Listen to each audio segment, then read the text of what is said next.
வந்து மண்ணோட மண்ணா கலந்து இருக்கிற மாதிரி அப்படி ஒரு சிவப்பு.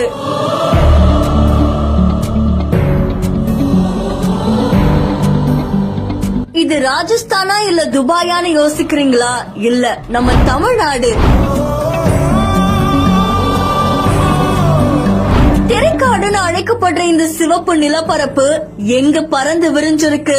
சூரியனுக்கே கண்ணு கூசக்கூடிய இந்த வறண்ட பாலைவனம் எப்படி உருவாச்சு? ட்ரோனல் பை அப்படின்றவங்க அவங்களோட இன்ஸ்டாகிராம் பேஜ்ல வீடியோ ஒன்னு போஸ்ட் பண்ணிருக்காங்க.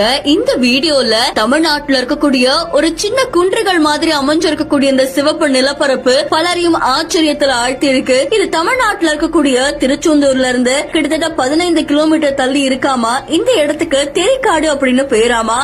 இருந்து 3 மணி நேரத்திலையும், கொள்ளத்துல இருந்து 4 மணி நேரத்திலையும் இந்த இடத்துக்கு வந்துடலாமா. தமிழ்நாட்டுல இப்படி ஒரு இடம் இருக்கா அப்படின்றது பலரையும் ஆச்சரியத்துல ஆழ்த்துது. மணல், நுண்துளைகள், தண்ணீர் தேங்கக்கூடிய தன்மை குறைவா இருக்கிறதால விவசாயத்துக்கு சவாலா இருக்கக்கூடிய ஒரு பகுதியா இருக்கு. ஆனா இந்த இடத்துல எடுக்கப்பட்டிருக்க இந்த வீடியோல ஒரு மயில் ஓடுறத பார்த்து அவ்வளவு ஆச்சரியமா இருக்கு. தமிழ்ல தெரியும் அப்படின்னா மணல் குன்று அப்படின்னு அர்த்தமா. சோ மணல் குன்றுகள் நிரம்பி இருக்கக்கூடிய இடத்துல காடு மாதிரி சில மரங்கள் வளர்ந்திருக்கிறதால இந்த இடத்துக்கு தெரைக்காடு அப்படின்னு பெயர் வந்துச்சு அப்படின்ற மாதிரியும் சொல்லப்படுது.